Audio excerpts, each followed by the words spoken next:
Magandang umaga po sa ating lahat, mga kapatid. Magandang umaga po, Father. Ipinagdiriwang po natin ngayon ang kapistahan ng pagtatalaga sa Laterano Basilica sa Roma, ang simbahan kung saan ito ay itinuturing na katedral ng Roma, kung saan ang pura paroko ay ang Santo Papa. Kaya mahalaga at dapat lamang na ang buong simbahang Katolika ay magdiwang sa kapistahang ito ng pagtatalaga. At mula sa ating Ebanghelyo, narinig natin ang kwento ng minsang ang ating Panginoon ay nagpunta doon sa templo at nakita niya ang templo ay ginagawang parang palengke. Nandoroon ang mga nagtitinda ng mga hayop, ang mga nagpapalit ng salapi na talagang ang eksena, palengke. Sa sobrang galit ng ating Panginoon, sabi ng Ebanghelyo, kumuha siya ng panghagupit na lubid, ipinagtabuyan palabas ang mga nagbebenta ng hayop, maging ang kanilang mga hayop, mga baka, mga tupa, mga kambing, pinalabas lahat ito ng ating Panginoon. At yung mga lamesa na ginagamit sa pagpapalitan ng salapi, pinagpataob niya. Ganoon katindi ang naging galit ng ating Panginoon. Huwag ninyong gawing palengke ang tahanan ng aking Ama.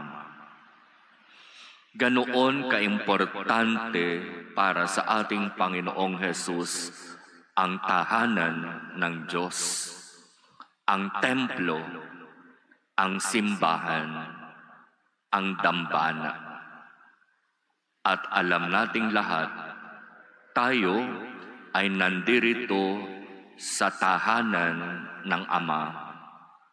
Itong ating dambana na itinalaga para maging minor basilica ay malinaw na kinikilala rin bilang simbahan ng Santo Papa.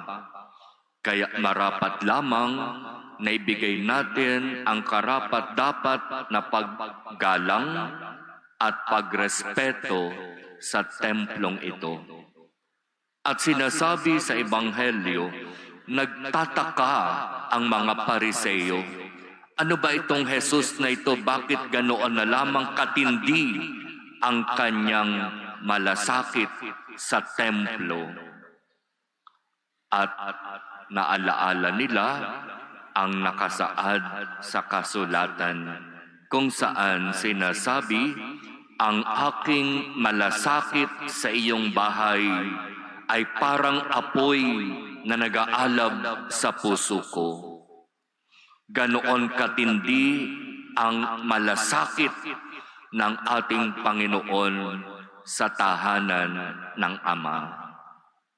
At ito rin sana ang maging disposisyon natin kapag tayo ay nagpupunta sa iba't ibang mga simbahan, sa iba't ibang mga dambana na tahanan ng Diyos. Ang atin sanang malasakit ay ganoon katindi na hindi tayo gagawa ng anumang bagay na hindi angkop, hindi karapat-dapat sa tahanan ng Diyos. At alam na natin yon, di po ba? Kapag simbahan, kapag dambana, lalo na minor basilica, nandirito ang mga simbolo ng Santo Papa na magpapaalaala sa atin. Itong minor basilica na ito ay simbahan ng Santo Papa na dapat bigyan ng karapat-dapat na paggalang.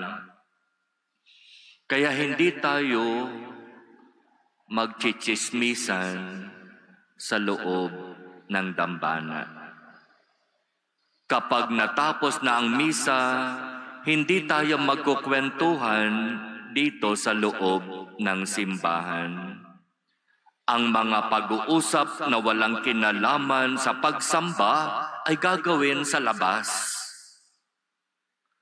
At siyempre, nakagawian na natin kapag magsisimba, gusto natin yung ating upuan at luhuran malinis. Kaya meron kayong dalang mga tissue paper, pupunasan ang upuan, pupunasan ang luhuran, pero pagkatapos punasan, ang pinaggamitan ilalagay sa harapan. Hindi po basurahan yung lalagyan sa harapan ng ating upuan. Iyan po ay dapat lagyan ng mga prayer book, ng mga dasalan, hindi ng basura. Marami sa atin mahilig magdala ng bottled water.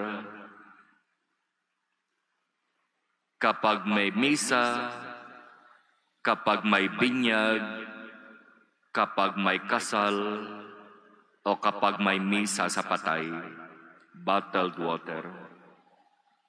O idagdag pa natin kapag may prosesyon, bottled water. Naubos na o hindi man naubos, iiwan dyan sa inyong harapan. Ang kawawang tagapaglinis, kapag madaling araw, may dalang garbage bag. Lahat ng basura na iniwan, pupulutin kasi ginawang basurahan ang simbahan. Huwag ninyong gawing palengke, huwag ninyong gawing basurahan ang tahanan ng Ama. Ganito lang kasimple yun. Kung malinis tayo sa bahay at ayaw natin ng marumi at makalat, ganoon din dapat sa simbahan, ang tahanan ng Ama. Kaya maiintindihan natin kung bakit nagalit ang ating Panginoon nung makita niya yung eksena na para bang palengke. Hindi na nirespeto, hindi na iginalang ang tahanan ng Ama. Kaya ito ay magandang paalaala sa ating lahat, mga kapatid. Huwag nating gawing palengke o basurahan o lugar para magtsismisan ang tahanan ng Ama. Ito ay sagradong lugar na i-dedicate sa Diyos, ibig sabihin, itinalaga sa Diyos. Kaya nga sa pagdiriwang natin ng kapistahan ng pagkakatalaga sa Lateran Basilica sa Roma, ito ay napakagandang paalaala sa atin. Mapalad tayo na meron tayong tahanan ng Ama dito sa ating lugar. Ingatan, igalang, irespeto natin ang tahanang ito ng Diyos.